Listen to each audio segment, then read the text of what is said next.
warahmatullahi wabarakatuh.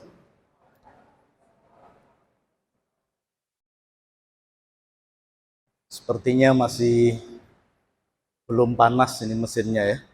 Saya ulang. Assalamualaikum warahmatullahi wabarakatuh.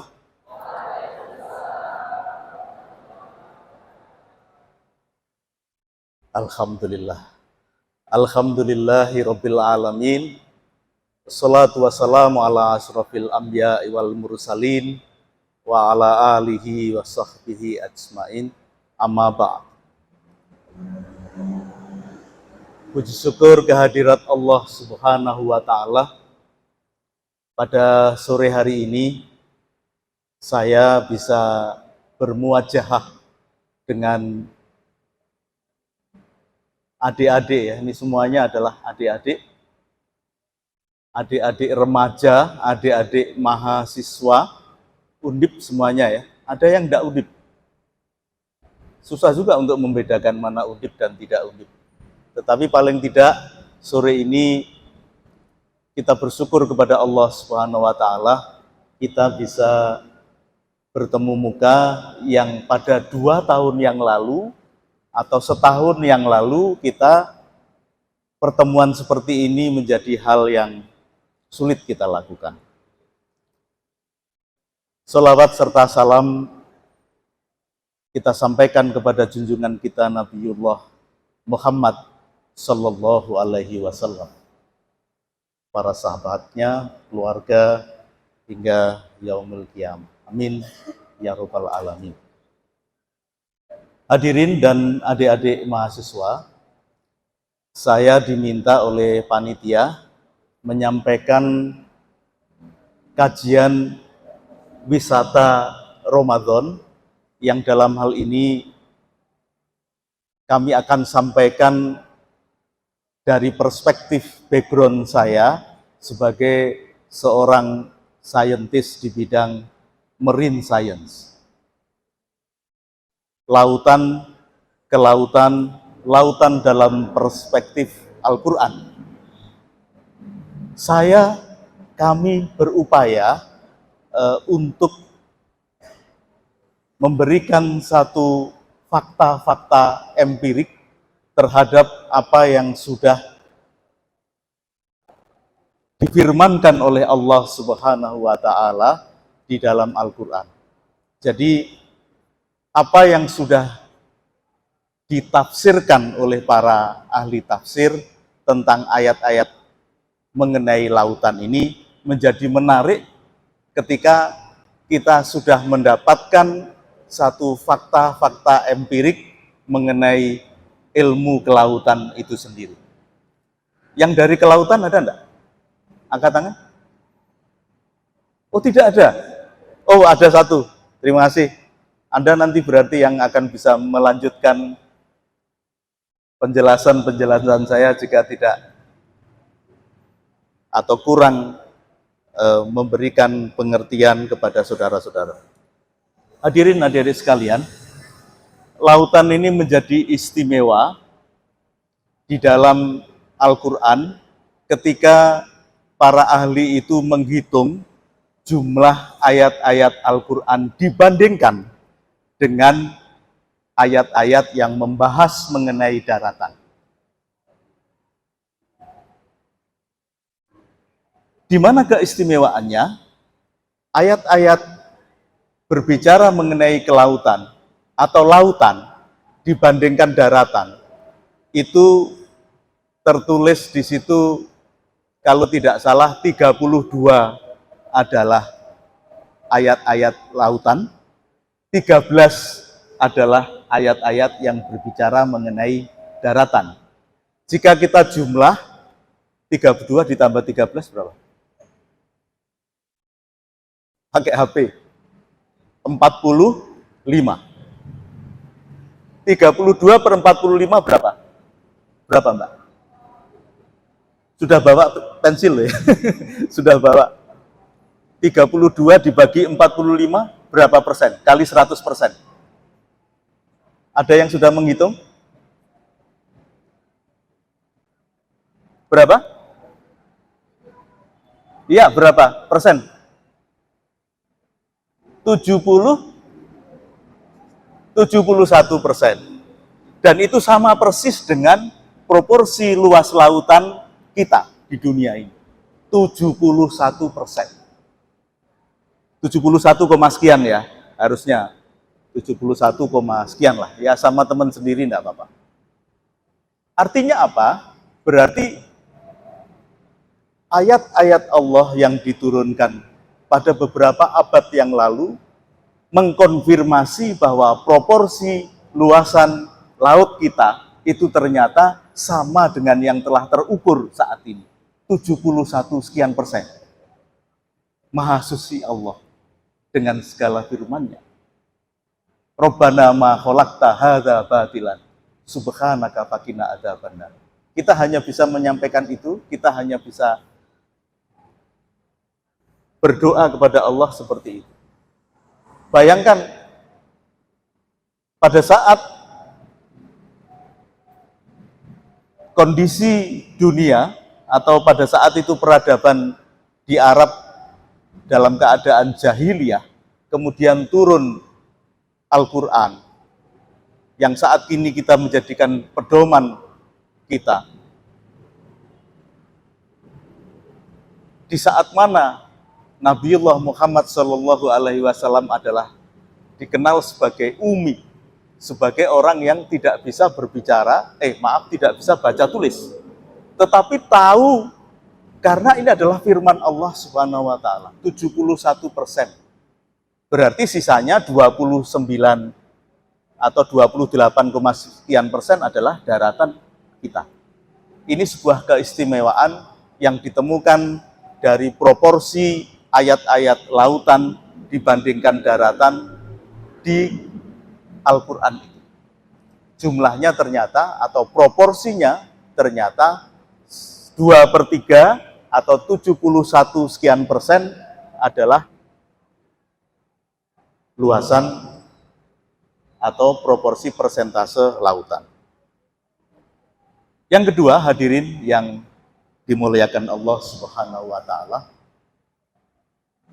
ada satu dan beberapa ayat Al-Quran yang memberikan satu penjelasan, yang memberikan satu petunjuk kepada kita bahwa ada hal-hal yang perlu kita tindak lanjuti dari ayat-ayat Allah mengenai lautan ini. Beberapa ayat yang akan saya sampaikan kepada adik-adik adalah An-Nahl 14, kemudian Al-Fatir ayat 12, kemudian Al-Furqan ayat 53, dan Ar-Rahman dari ayat 19 sampai 22. Mudah-mudahan di sela-sela kita ngabuburit ini, kita bisa bersama-sama mengkaji ayat-ayat yang terkait dengan lautan ini. A'udzubillahi minasyaitonirrajim. Bismillahirrahmanirrahim. Wa huwallazi sakharal bahra lita'kulu minhu lahman thariyaw wa tastakhriju minhu hilyatan talbasunaha wa tarol fulka mawakhira fihi walitabtahu min fadlih wa la'allakum tashkurun. Dan dialah Allah yang menundukkan lautan agar kamu dapat memakan daripadanya daging yang segar. Apa itu daging yang segar? Di laut. Dan kamu mengeluarkan dari lautan itu perhiasan yang kamu pakai. Dan kamu melihat bahtera berlayar padanya. Dan supaya kamu mencari keuntungan atau mencari keuntungan dari karunia-Nya, dan supaya kamu bersyukur. La'allakum tashkurun. Jadi ending dari ayat ini adalah setelah Allah menundukkan lautan yang di dalamnya kita bisa memanfaatkan daging-daging yang segar, kemudian kita juga bisa mendapatkan perhiasan dari dalamnya, dan kemudian kita juga bisa mengarungi lautan itu dengan perahu atau kapal secara aman dan nyaman. Dan kamu supaya mencari keuntungan atau karunia-Nya. Di sini Allah memasukkan satu kalimat yang menarik, dan supaya kamu mencari keuntungan dari karunia-Nya. Jadi litabtahu mim fadlih, kemudian wala'allakum tashkurun. Hadirin, kalau kita hitung, kita lihat secara kasat mata, Anda bisa perhatikan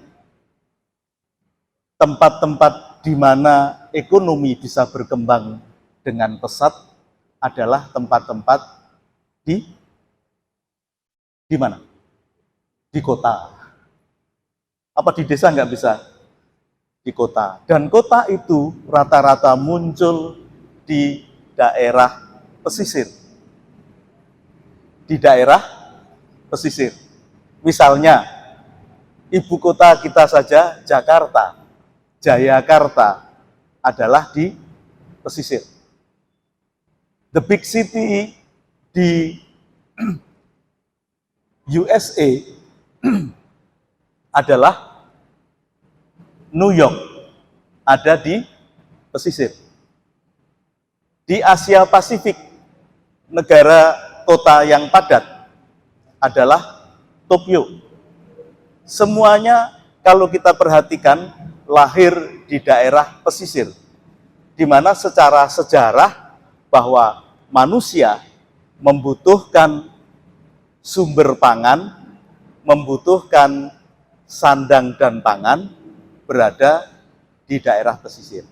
Di mana pesisir itu adalah pertemuan antara darat dan laut, di mana manusia masih bisa tinggal di darat, tetapi kemudian masih memiliki ketergantungan dengan laut.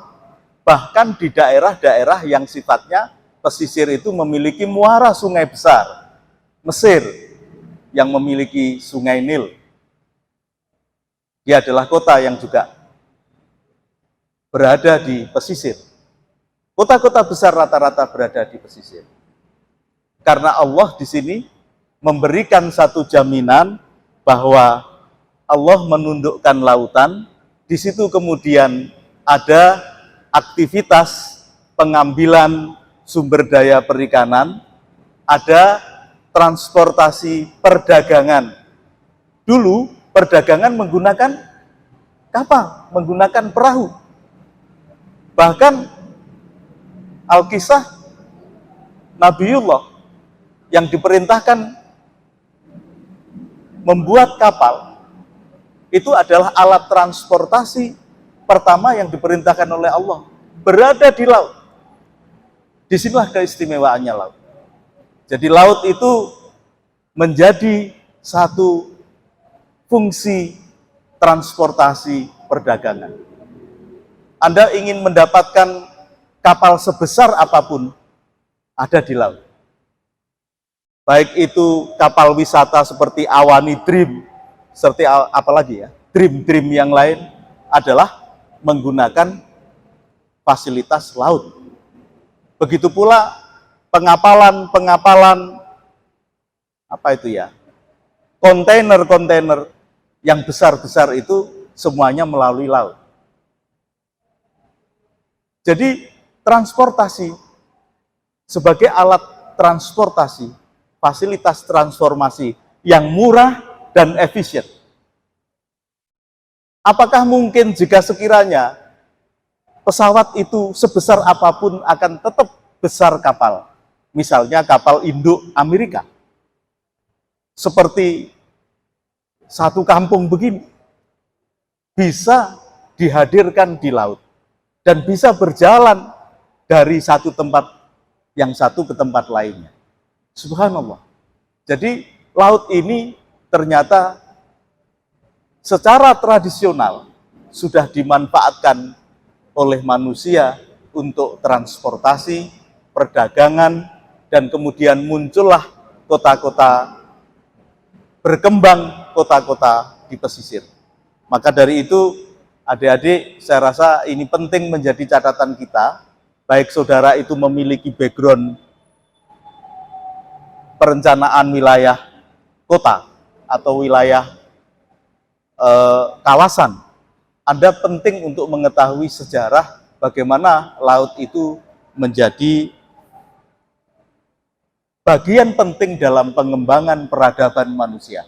Sekali lagi, laut menjadi bagian penting di dalam pengembangan peradaban manusia. Tetapi kalau kita di Indonesia, ini ternyata tidak seluruhnya laut kita bisa kita manfaatkan dengan baik.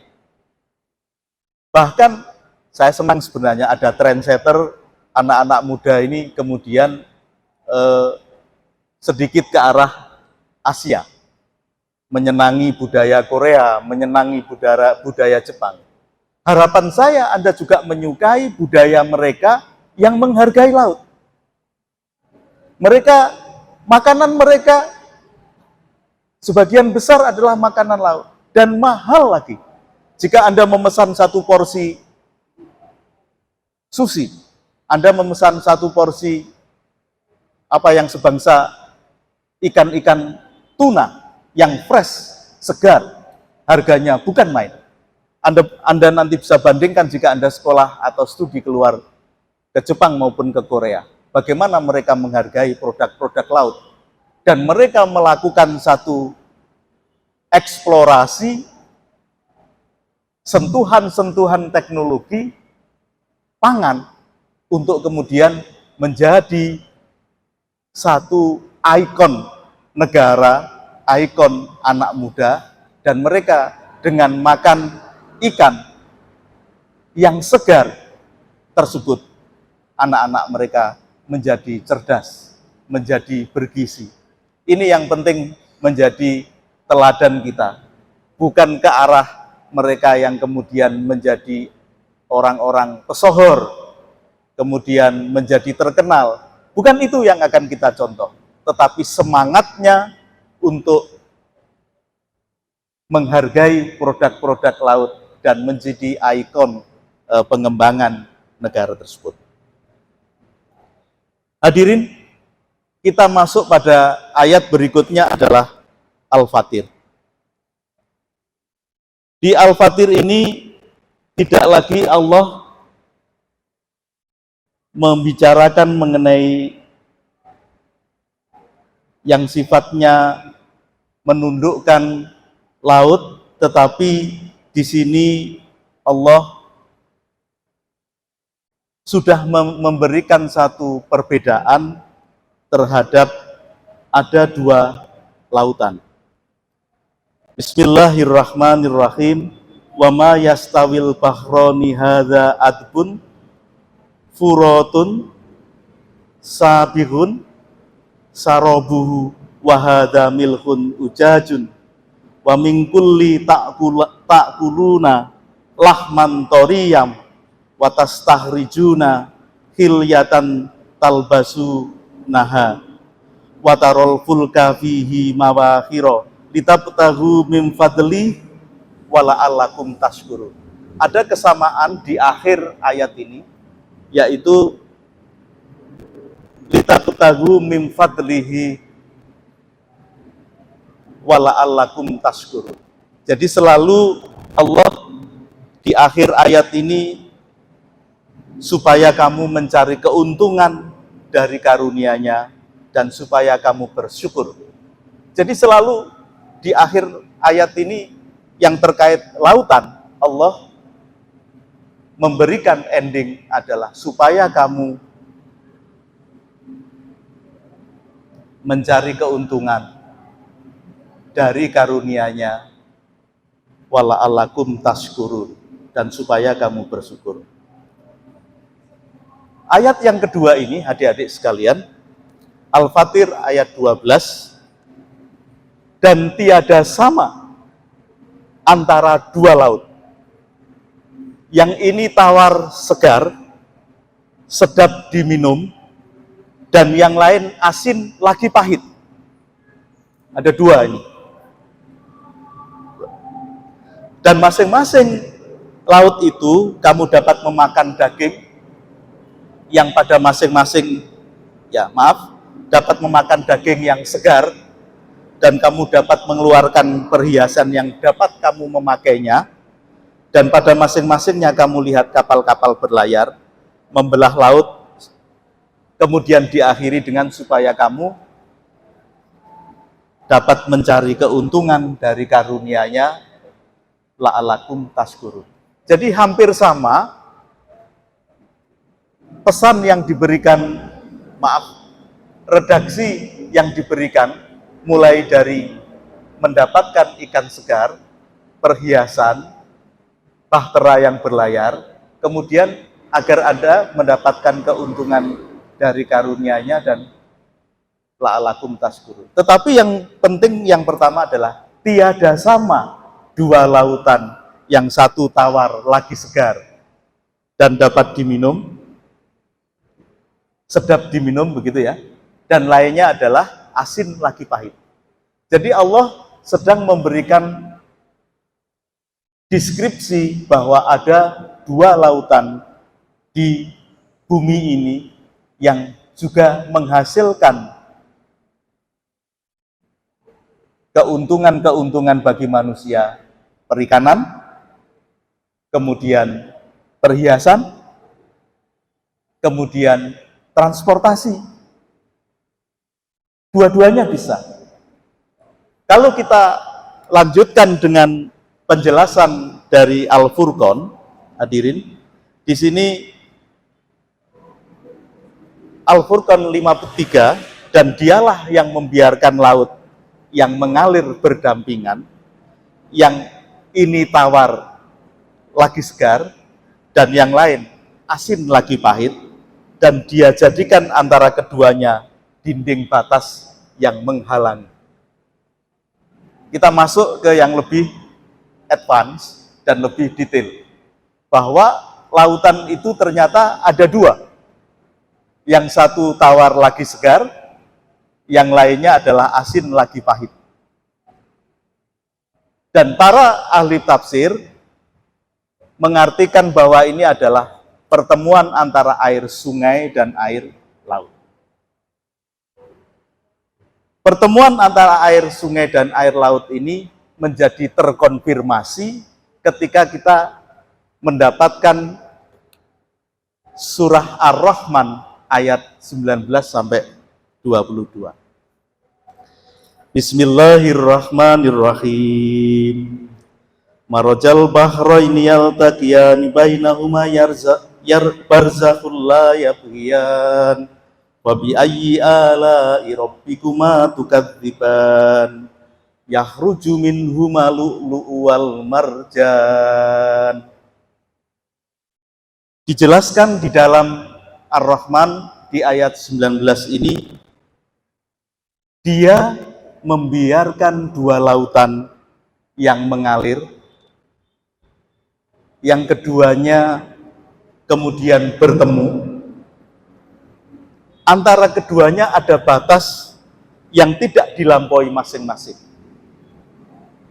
Di sini sudah hampir mendekati penjelasan dari Al-Furqan ayat 53, di mana sama-sama ada dua masa air. Yang satu tawar, yang satu asin. Menariknya kemudian dikatakan bahwa Marajal Bahraini itu berarti dua laut itu bertemu dan mengalir, kemudian yaltaqiyani bainahuma, di antara keduanya itu ada satu barzakh. ada satu lapisan, ada satu semacam batas yang tidak bisa ditembus satu sama lain. Di dalam ilmu oseanografi, jika massa air bertemu kemudian tidak bisa bercampur, maka massa air ini memiliki perbedaan fisik dan kemis. Perbedaan fisik dan kemis itu apa? Ditunjukkan dari berat jenis dan salinitasnya. Jadi di dalam ayat ini semakin jelas, baik di Al-Furqan maupun Ar-Rahman, menyebutkan bahwa ada satu barzakh, lapisan yang tidak bisa ditembus satu sama lain karena perbedaan berat jenis dan salinitas. Subhanallah. Hadirin adik-adik sekalian, ini sebuah penjelasan di Al-Quran 14 abad yang lalu. Sudah kita dapatkan satu petunjuk Allah melalui kekuasaannya, memberikan satu penjelasan bahwa ada dua lautan, atau kita sebut perairan, yang dimana dua massa air ini jika bertemu, tidak bisa bercampur. Inilah fenomena ini terjadi di muara atau di pesisir yang ekosistemnya oleh teman-teman di ilmu kelautan disebut dengan estuaria, estuarin. Kemudian pertemuan mereka ini, hadirin sekalian, sangat tergantung dari kondisi fisik dan tergantung oleh musim, tergantung oleh waktu. Jadi ini space and time berlaku. Di daerah Demak akan berbeda dengan di Semarang. Di Semarang berbeda dengan Jepara. Sungai yang terbesar kita muaranya Sungai Barito akan berbeda dengan Sungai Nil. Apa perbedaannya? Karena mereka memiliki karakteristik luasan dari mulut sungai itu juga berbeda. Kemudian volume air yang dari daratan juga berbeda. Pasang surut juga mempengaruhi. Nah ini ada pasang surut. Kalau adik-adik menyatakan. Jadi kalau di Semarang itu ada rob, itu adalah fenomena pasang surut. Nah, air yang naik karena pasang, ini berarti air yang memiliki berat jenis yang lebih tinggi, salinitas yang lebih tinggi, akan masuk ke badan air tawar. Sebaliknya nanti kalau saat surut, air tawar menuju air laut. Dan itu tidak bisa bercampur. Dan komposisinya berbeda-beda. Baik komposisi kimia, fisika maupun biologinya. Ini yang terpenting adalah biologi. Jadi ada ikan-ikan yang bisanya hidup di tawar saja. Ada ikan-ikan yang hidupnya hanya bisa di laut saja. Kalau Anda senang bandeng, sesungguhnya bandeng itu adalah aslinya dari laut. Kemudian karena rekayasa teknologi, sehingga bisa hidup di tambak. Dan Anda bisa menikmati sampai tambak di air tawar. Tapi sesungguhnya dia nenek moyangnya dan induknya ada di laut. Ikan bandeng. Ikan-ikan tawar tentu tidak akan bisa di laut. Karena kalau dia akan masuk di laut, dia akan mendapatkan satu ancaman-ancaman serius terkait kondisi fisika kimia. Ya, dari situ kita sudah bisa membayangkan bahwa pertemuan antara dua lautan ini adalah pertemuan massa air sungai atau massa air yang tawar lagi segar dan massa air yang asin lagi pahit. Dengan demikian, adik-adik, ini yang lebih penting lagi, maka konsekuensi pertemuan ini, maka nanti akan ada gradasi ekosistem pesisir yang di sini akan dihuni oleh mereka yang tawar, yang sanggup bermain di tawar, kemudian yang sanggup bermain di antara tawar dan laut, kemudian ada yang di lautan yang sesungguhnya. Dengan demikian nanti akan ada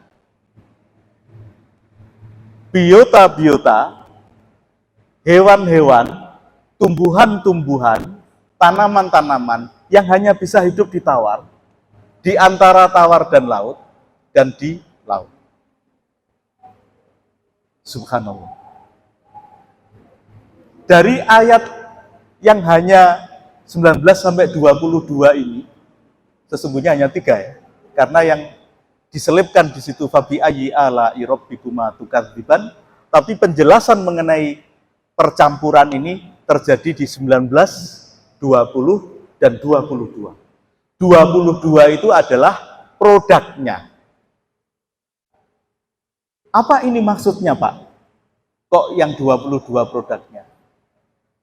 Dengan adanya pertemuan sungai dan laut, maka akan terdapat 3 ekosistem penting pesisir yang di situ menjadi andalan sumber daya perikanan kita. Apa itu? Anda saya rasa sudah banyak mendengar, banyak mendapatkan kampanye-kampanye lingkungan. Ada yang paling depan kita sebut dengan tanaman mangrove. Kemudian di antara pergerakan tawar dan asin ini hiduplah itu yang disebut dengan seagrass atau padang lamun. Kemudian terakhir adalah kehidupan ekosistem terumbu karang. Sehingga jika di terakhir ayat yang menjelaskan di ayat 22 itu adalah yahruju minhuma lu'lu wal marjan.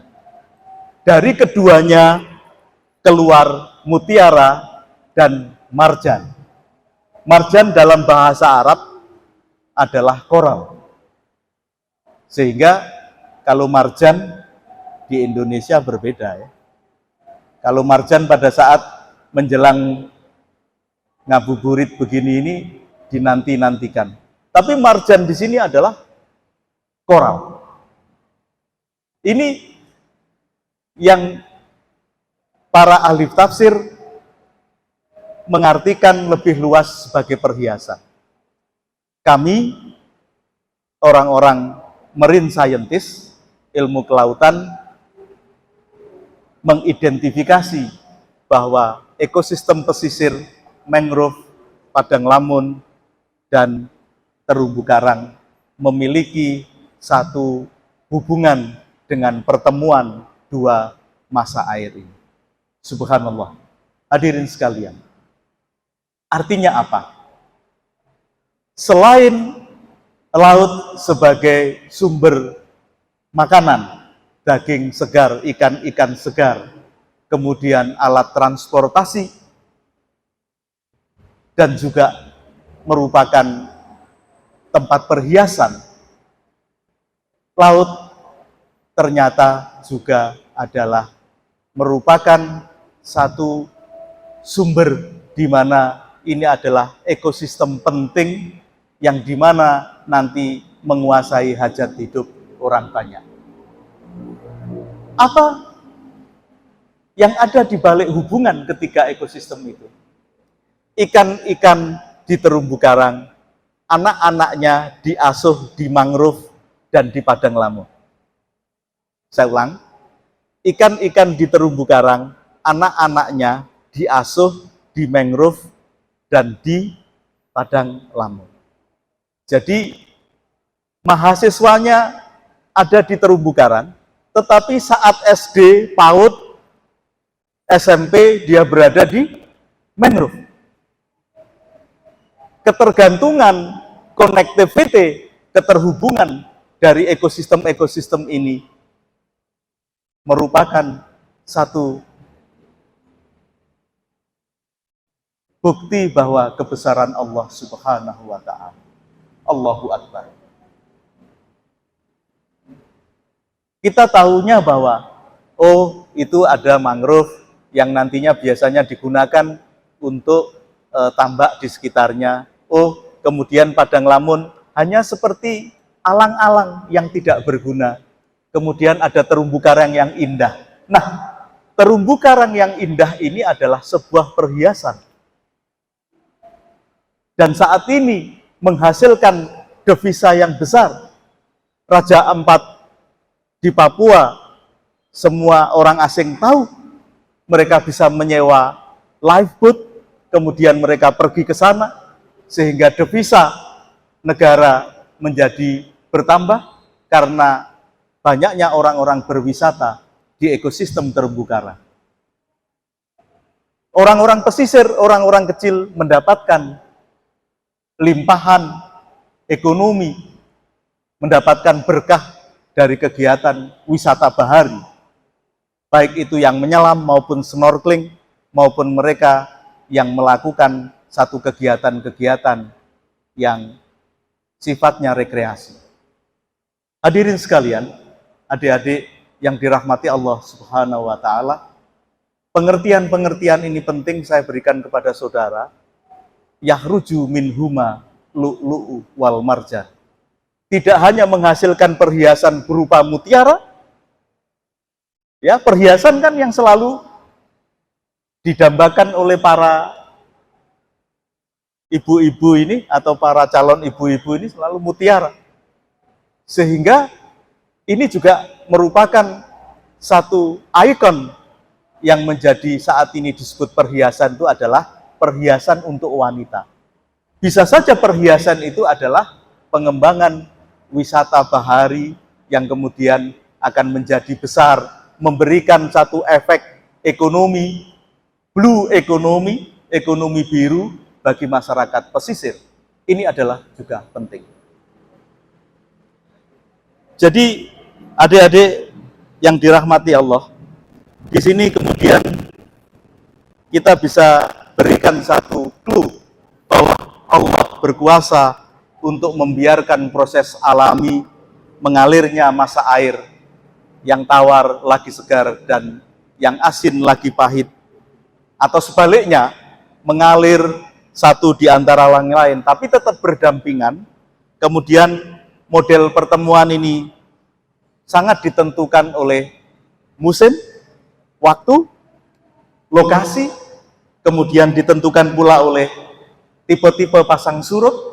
Begitu pula dengan hujan, itu juga akan mempengaruhi bagaimana model pertemuan dua masa air ini. Tetapi yang penting keduanya tidak bisa bercampur atau melampaui masing-masing karena ada barzah secara sifat fisika dan kimia, dan tentu adalah komposisi biologi juga akan mengikutinya. Plankton, zooplankton, larva-larva kecil antara yang ditawar tidak akan bisa masuk di laut. Demikian pula hadirin, dengan nikmat ini di dalam surah Ar-Rahman ini kemudian fabi ayyi ala'i rabbikuma tukadziban. Nikmat yang mana dari Tuhanmu yang engkau dustakan, wahai manusia dan jin. Begitulah para ahli tafsir memberikan satu penjelasan. Nah, proses pengaliran dua perairan masa air ini akan menghasilkan produk-produk perhiasan seperti mutiara, terumbu karang, kemudian ini termasuk ekosistem yang sangat berharga. Tentunya karena yang sangat berharga, maka di situ Allah memberikan satu pesan di akhir, supaya kamu mencari keuntungan dari karunia-Nya dan la'alakum tashkuru. Bersyukur, gitu ya. Kita harus bersyukur. Ini yang diinginkan dari ayat ini adalah karena hadirin sekalian, la in sakartum la azidannakum wa la in kafartum inna adzabi lasadid. Sesungguhnya jika kamu bersyukur, pasti kami akan menambah nikmat itu kepadamu. Dan jika kamu mengingkari nikmatku, maka sesungguhnya azabku sangat pedih. Demikian di dalam surat Ibrahim ayat 7 disampaikan. Jadi kita patut bersyukur dengan fenomena-fenomena yang terjadi di lautan ini. Dan bentuk syukur kita ini apa? Bentuk syukur kita ini bagaimana kita bisa memelihara, bagaimana kita bisa melakukan perlindungan, bagaimana kita bisa melakukan sebuah upaya-upaya konkret, aksi-aksi untuk menyelamatkan ekosistem ini. Sehingga pemanfaatan yang dimaksud di sini adalah secara berkelanjutan atau sustainable. Ya, teman-teman yang di ekonomi, saya rasa di ekonomi sumber daya atau di ini dijelaskan mengenai sustainability resources. Jadi bagaimana sumber daya kita ini, baik yang ada di darat maupun di laut, ini bisa menjadi tetap bisa terselamatkan, tetap utuh. Kemudian seperti orang Jawa memberikan sebuah ibarat, mengambil ikannya tapi tidak sampai keruh airnya. Ya, bagaimana itu caranya? Nah, inilah kemudian manusia perlu menggunakan teknologi-teknologi agar di dalam mengeksploitasi, mengeksplorasi lautan kita, tidak seperti mengambil ikan, jipuk iwae ning orang nganti butek banyune. Bagaimana caranya? Di sisi lain, hadirin sekalian, kondisi terkini ekosistem terumbu karang, mangrove maupun lamun dalam kondisi terancam, di mana pencemaran darat masuk ke laut begitu saja, hujan kemudian timbul banjir yang membawa runoff daratan, air mengalir tawar yang cukup besar volumenya, bercampur lendut, bercampur sedimen, yang tentunya akan merusak, berpotensi mengancam kelestarian ekosistem pesisir, baik mangrove, seagrass, maupun ekosistem terumbu karang.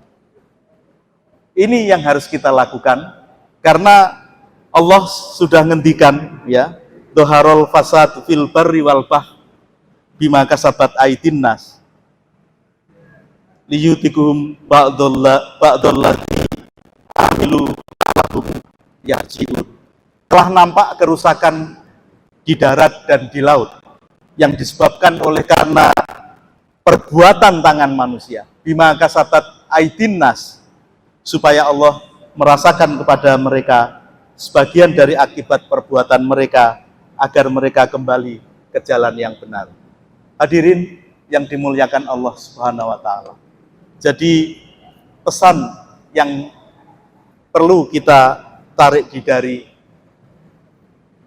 penjelasan lautan dalam perspektif Al-Quran ini adalah bagaimana kita bisa memahami bahwa Allah Maha Pencipta dalam menciptakan dua lautan ini tentu tidak sia-sia.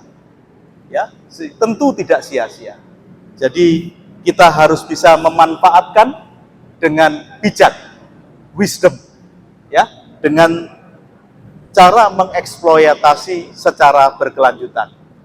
Lautan kita tidak hanya sumber daya perikanan yang sifatnya protein hewani, tetapi ada mining, pertambangan, ada energi yang sungguh nantinya akan bisa menggantikan energi-energi fosil yang kita konsumsi selama ini. Sehingga lautan adalah masa depan. Allah sudah tunjukkan di dalam ayat-ayat yang ada di dalam Al-Quran ini, bahwa Allah Maha berkuasa, Allah Maha berkuasa terhadap lautan ini. Jadi apa saja yang diciptakan oleh Allah adalah untuk manusia. Sehingga manfaat lautan menurut Al-Quran, hadirin sekalian, adalah merupakan tanda-tanda keesaan, tanda-tanda kekuasaan dan kebesaran Allah Azza wa Jalla. Tamsil mengenai betapa banyak ilmu Allah. Kemudian lautan pula menunjukkan kemahasayangan, kemahakasih Allah Subhanahu wa Ta'ala kepada manusia. Allah ingin memuliakan manusia, Bani Adam. Allah juga ingin menunjukkan inilah nikmat-nikmatku.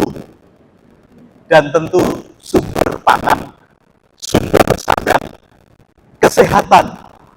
Bahkan kesehatan pula itu ada di dalam lautan. Apalagi perhiasan. Sarana transportasi yang murah dan efisien. Kemudian pula menjadi sumber energi dan juga sumber dari mining atau pertambangan. Sehingga adik-adik sekalian, hadirin yang dirahmati Allah Subhanahu wa Ta'ala, maka seperti yang selalu kita kaji, Rabbana ma khalaqta hadza batilan subhanaka faqina adzabannar. Sebagai ulul albab, sebagai calon-calon ulul albab, maka kita harus selalu berzikir, kemudian selalu melakukan satu riset-riset untuk mengenal potensi-potensi lautan kita yang berupa nikmat-nikmat Allah, untuk kemudian kita jadikan satu petunjuk bahwa Allah Maha Petunjuk, Allah Maha Pemberi petunjuk, sehingga kita menjadi umat yang nantinya tidak salah jalan. Demikian yang bisa saya sampaikan. Tentu banyak kekurangan, dan kekurangan itu nanti Anda bisa lengkapi sebagai seorang mahasiswa, sebagai seorang pembelajar, seorang yang saat ini adalah dewasa di pendidikan. Maka nantinya silahkan Anda mengeksplor informasi-informasi mengenai lautan yang ada di ayat-ayat Al-Quran. Masih banyak, yang saya sampaikan hanya sebagian saja. Demikian, nun wal qalami wa ma yasturun. Wassalamualaikum warahmatullahi wabarakatuh.